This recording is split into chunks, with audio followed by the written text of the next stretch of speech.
Viime viikolla jossain salaisessa paikassa Ukrainassa vaaleanpunainen ohjus nousi taivaalle. Video kestää vain muutaman sekunnin, mutta asiantuntijat huomasivat sen heti. Sillä hetkellä tuo ohjus ei ollut menossa iskemään mihinkään. Se on suunniteltu kulkemaan päinvastaiseen suuntaan, nousemaan ja pudottamaan muita ohjuksia ilmassa. Puhun niistä pahimmista, joita Venäjällä on. Iskander-ohjukset.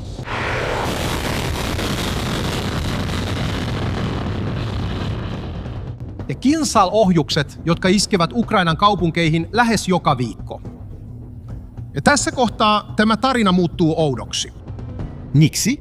Ohjuksen pudottaminen toisella ohjuksella on yksi vaikeimmista asioista, joita ihmiskunta on koskaan yrittänyt. Se on kuin yrittäisi osua luotiin toisella luodilla. Vain harvat maat osaavat tehdä sen. Yhdysvallat, Israel, Venäjä, Kiina. Ja jokaisella kesti vuosikymmeniä ja he käyttivät valtavia summia rahaa onnistuakseen siinä. Se on suljettu kerho, sellainen, johon ei oteta uusia jäseniä. Kuten jo tiedät, Ukraina on sodassa. Rahaa on vähän ja tehtaita pommitetaan. Ja jopa tässä vaikeassa tilanteessa Ukraina päätti koputtaa tämän kerhon ovelle. Nyt. Yksin. Miksi? Koska tänään, kun venäläinen Kinjal putoaa Kiovan ylle, on maailmassa vain yksi asia, joka voi pysäyttää sen ennen kuin se osuu rakennukseen.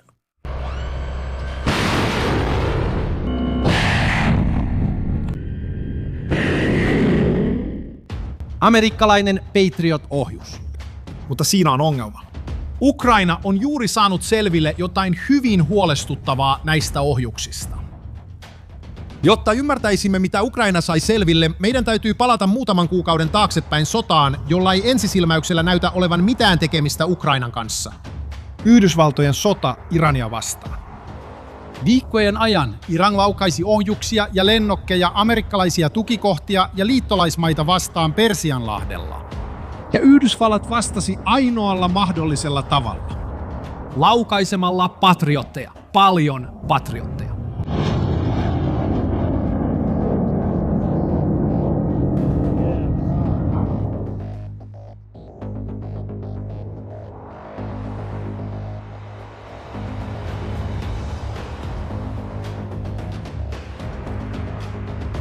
Vajaat 1,5 kuukaudessa sodassa Irania vastaan Yhdysvallat käytti yli puolet kaikista Patriot-torjuntaohjuksistaan. Yhdysvallat käytti 1000–1400 ohjusta 40 päivässä, eivätkä vain amerikkalaiset. Analyytikoiden arvioiden mukaan Saudi-Arabian, Yhdistyneiden Arabiemiirikuntien, Katarin ja Israelin yhteenlasketut varastot vähenivät lähes 90%. Ajattele nyt, mitä tämä merkitsee maalle, joka on ollut ohjusiskujen kohteena jo 4 vuotta. Ukraina on aina ollut riippuvainen näistä torjuntaohjuksista. Ja yhtäkkiä se huomasi, että varaston omistaja oli käyttänyt puolet siitä toiseen sotaan. Toimitukset Ukrainaan hidastuivat. Osa niistä keskeytettiin. Eräs länsimainen sotilasasiantuntija tiivisti tilanteen täysin diplomaattisuutta vailla. Patriotin kaltaiset torjuntajärjestelmät. Unohda. Ukrainalaiset eivät tule saamaan niitä. Mutta parhaiten tätä hetkeä kuvasi lause, joka tuli omasta leiristä. Dmytro Kuleba oli Ukrainan ulkoministeri. Hän vietti vuosia kiertäen ovelta ovelle anellen patrioteja. Ja nyt hän sanoo seuraavaa. Voimmeko luottaa patrioteihin? Luulen, ettemme voi enää. Tämä on se oivallus. Amerikkalainen suojakilpi on olemassa, mutta siihen on jono. Ja Ukraina ymmärsi, että se on tuon jonon viimeisenä. Amerikkalaisten tukikohtien takana Lähi-idässä. Israelin takana, Taiwanin takana. Ja jos haluat ymmärtää, mitä maa tekee, kun se huomaa olevansa yksin, pysy kanssani loppuun asti. Ja tilaa kanava, koska tämä tarina on kaukana lopusta. Nyt varmaan ajattelet, no, varasto väheni, mutta eikö sitä voi vaan valmistaa lisää? Juuri tätä Ukraina odotti. Ja silloin tuli toinen huono uutinen. Vain tänä vuonna Yhdysvaltain armeija sai vain 172 uutta Patriot-torjuntaohjusta. 172. Korvatakseen yli 1000 laukaistua. Ennusteiden mukaan Yhdysvaltojen varastot palaavat Iranin sodan edeltävälle tasolle vasta vuonna 2029. Kyllä, kuulit aivan oikein. Ota huomioon seuraava. Länsimaiden ohjusten torjuntaohjusten tuotanto on noin 60–65 kuukaudessa. Näetkö ongelman?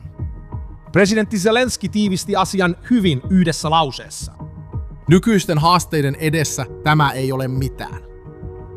Sillä välin rajan toisella puolella kello käy päinvastaiseen suuntaan. Ukrainan sotilastiedustelun mukaan Venäjä tuottaa noin 700 Iskander-ohjusta vuodessa sekä kymmeniä Kinzhal-ohjuksia. Kaiken tämän yhteenlaskettuna se tekee noin 800–1000 ballistista ohjusta vuodessa. Tiedätkö, mikä on koko Euroopan kyky torjua näitä ohjuksia? Noin 300 vuodessa. Jokaista ohjusta kohden, jonka länsi onnistuu pudottamaan, Venäjä valmistaa 3 lisää. Ukrainan tiedustelun mukaan Venäjä voi ampua Ukrainaa kohti jopa 100 ballistista ohjusta kuukaudessa. Eikä edes vähennä omaa varastoaan. He täydentävät kaiken, mitä käyttävät. Mutta länsimaat eivät tee niin. Ja lisäksi ongelmaa pahentaa hinta. Jokainen Patriot-ohjuksen laukaisu maksaa lähes $4 miljoonaa. Mutta varsinainen ongelma ei edes ole raha. Ongelma on siinä, ettei tuotantolinja pysy perässä. Zelenski yritti vielä viimeisenä keinona. Hän pyysi virallisesti Yhdysvalloilta lupaa valmistaa Patriot-torjuntaohjuksia itse Ukrainassa.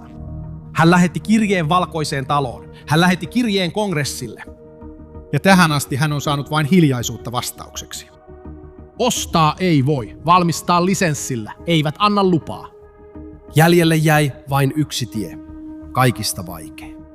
Tehdä alusta asti itse. Ja tässä kohtaa astuu mukaan tämän tarinan epätodennäköisin yritys. Entä vastaus Pinkin ohjuksen arvoitukseen? Firepoint syntyi vuonna 2023. Se ei ole valtionyhtiö. Se ei ole peräisin vanhasta neuvostoteollisuudesta. Se alkoi 18 työntekijällä. Ja nykyään siellä työskentelee yli 2200 ihmistä. Ja sitä johtaa nainen. Irina Terech, joka pakeni venäläisten miehittämästä kylästä hyökkäyksen ensimmäisenä päivinä. Hänen autossaan sanotaan on yhä venäläisen luodin jälki. Entä vaaleanpunainen väri? No, siitä tuli päivän tavaramerkki. Alkuperäistä on 2 versiota, ja molemmat ovat hyviä. Amerikkalainen lehdistö kertoi, että ensimmäiset ohjukset olivat vaaleanpunaisia tehdasvirheen takia, ja tiimi päätti omaksua värin. Terech itse kertoo toisin. Se oli sisäpiirin vitsi naisista, jotka johtivat miesten hallitsemaa alaa. Hän sanoi, mitä pahinta voi tapahtua, jos nainen johtaa puolustusalan yritystä? Ei mitään kauheaa, mutta ohjukset saattavat muuttua vaaleanpunaisiksi. Oli kyseessä sitten tuotantovirhe tai vitsi, tosiasia on, että yrityksen kuuluisin vaaleanpunainen ohjus sai jopa linnun nimen. Flamingo. Ja flamingo ei ole koriste.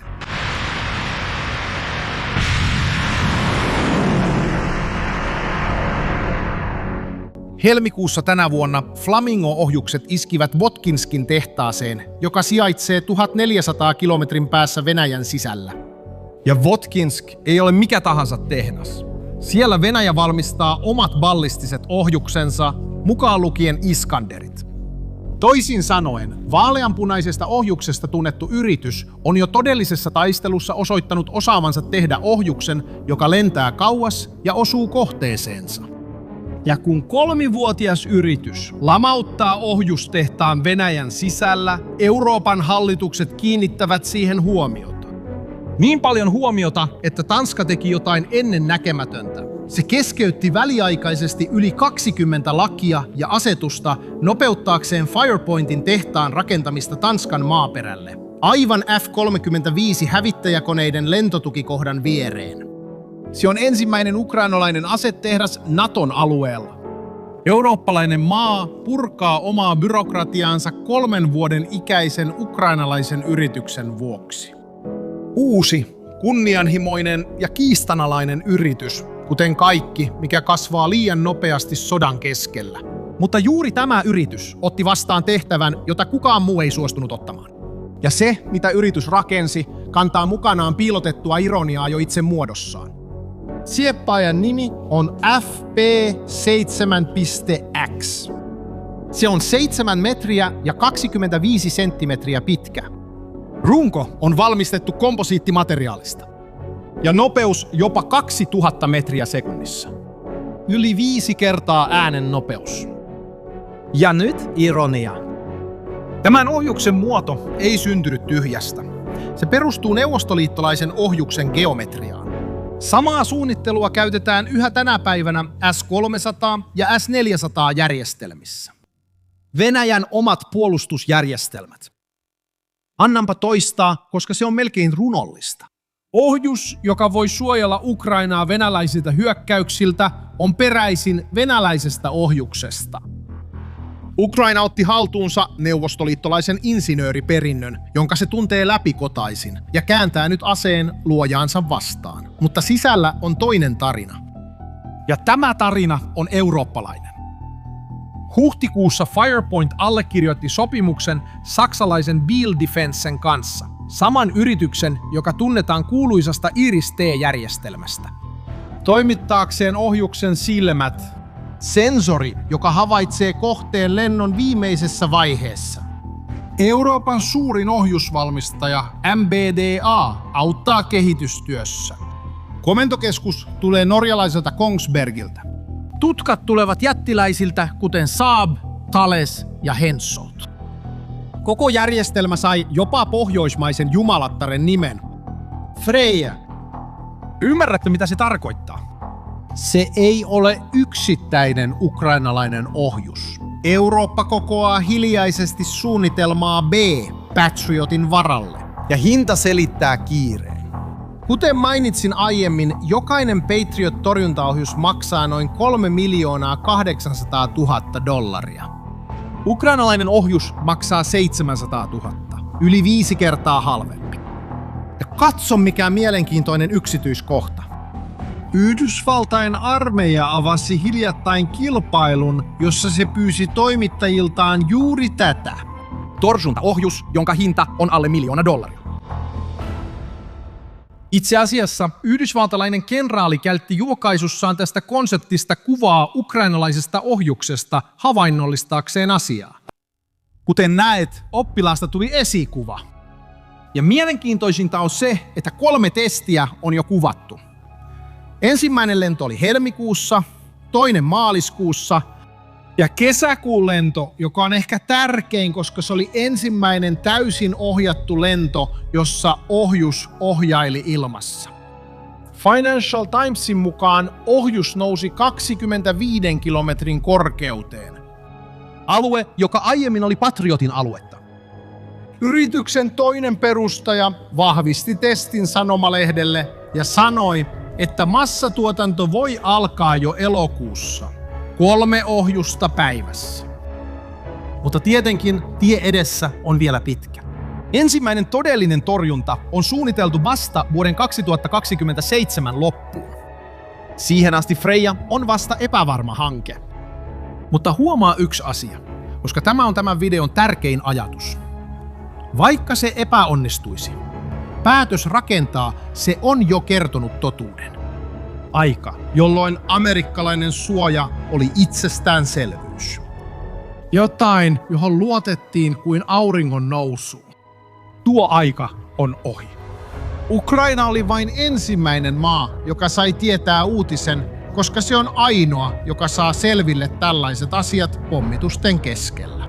Monilla mailla, kuten esimerkiksi Israelilla, on oma suojakilpensä. Ukraina rakentaa omansa. Ja se on vaaleanpunainen. En tiedä, oletko ajatellut tätä, mutta tämä aihe vie meidät epämiellyttävään kysymykseen. Katsokaa Taiwania, Puolaa, Japania, kaikkia, jotka nukkuvat yhä amerikkalaisen sateenvarjon alla. Oletko koskaan miettinyt, että tuo sateenvarjo ei ehkä enää avaudu heidän ylleen? Mutta se on toisen videon aihe. Tämä tarina on vasta ensimmäisessä luvussaan. Ja jokainen koe Jokainen sopimus ja jokainen takaisku tulee käymään läpi täällä. Tilaa siis kanava, jotta pysyt mukana seuraavissa jaksoissa. Nähdään seuraavassa videossa.